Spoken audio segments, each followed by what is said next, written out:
The collaboration is growing. France, Australia, America. What's next? Belgium, United Kingdom? This is awesome! Bonjour à tous, my name is Nicholas and I'm a happy teacher. If you're new to teaching around the world, it's a collaborative tag between 3 teachers from different countries. Life in Kafupaland in Australia and emerging educator in the US. I'm the third one. Links in the description below. We compare our lives as teachers in our countries. Feel free to do this tag too. Other teachers already have, and it's magnifique, merveilleux, formidable, extraordinaire. These are positive words, of course. I'm not insulting you in French. But that would be fun. This episode is about the educational system. I will only talk about what I know best, which is the secondary school system. 1. What is the pathway of formal education for children in your country? Maybe a little chart will help us here.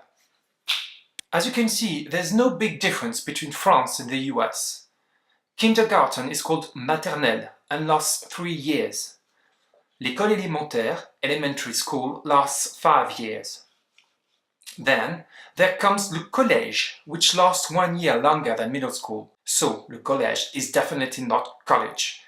As you can see, les classes decrease 6, 5, 4, 3, 2, 1, terminale, when students have a major examination, le baccalauréat. This year, I teach 5e, 4e, 3e. So, I teach both in middle and high school. 2. How is your school year organized? The school year is divided in terms from September to the first week of July. We are on holiday every 7 weeks, more or less so. The country is divided in different zones so that the French pupils are not on holiday at the same time. 3. How are teachers employed? We are civil servants. So we don't really choose where we teach, there's no interview. Basically, we go and teach where we are told to. Of course, when a teacher is missing, substitute teachers can be hired. They are hired by an inspector, I come back to this, and sign a contract. 4. What types of schools exist in your country? There are public and private schools. Public schools are free and are for everyone. Obviously, parents have to pay for private schools. There are special schools like REP schools. REP, R-E-P, stands for Réseau d'éducation prioritaire.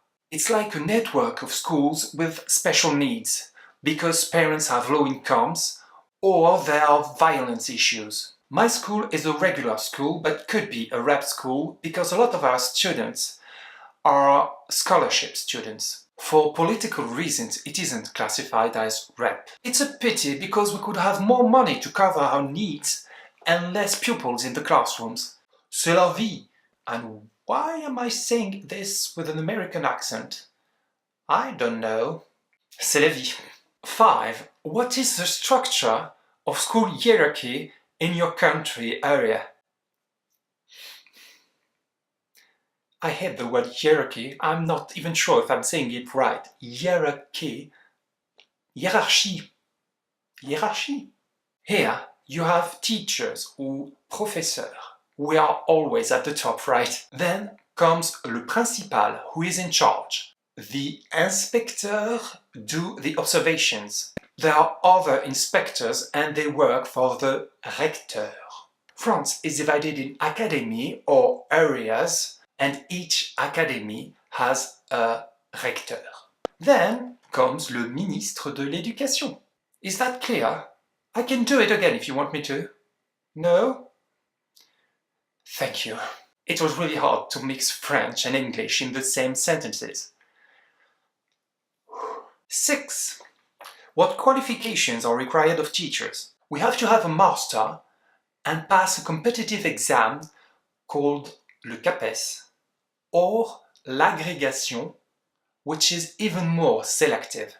I'm sorry, but I have to read the next lines because it's really difficult. In 2017, only 8,555 out of 48,960 candidates passed. which represents less than 17%. Concerning my subject, Sciences de la vie et de la terre, unless you're new to this channel, you know what it means, only 14% did pass. 7.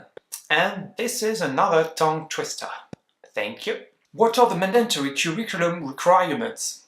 The mandatory curriculum requirements are French, the language and French literature, 2 foreign languages. I have learned English, of course, and German. Ja, ich kann Deutsch sprechen. Arts, music, physical education, morals and citizenship education, history and geography. It's the same teacher that teaches both physics and chemistry, Sciences de la vie et de la terre, technology, mathematics, education to media and information. 8. Is there a set of standards that guide instruction in the school system? The big standard that guides the instruction is le socle commun de connaissances, de compétences et de culture. If you say this expression to a French teacher, you may have different reactions. What did you say to me? Say that again if you dare. Yes, so what? Ooh, it's so complicated. It's like a labyrinthine system. In French, the expression is usine à gaz. It's so easier to pronounce. The common core of knowledge, skills and culture is the keystones which support the French educational system. It's not that big, but it's shared out between all the subjects that we teach. Here is a page for my subject, Sciences de la vie et de la terre. I never get tired of it. At the top, you can see what a student is supposed to know and master by the end of middle school. Here, you've got the associated knowledge and skills. For example, explain different geological phenomena. And there, different suggested activities to do with students. For kindergarten, primary and middle school, the curriculum is 386 pages long. Well, I guess that's it. In the next episode, which is to be released the 1st of October, we will talk about the school climate. And there's a lot to say about it. Don't forget to subscribe and hit the belly button if you don't want to miss it. The belly button? Are you sure?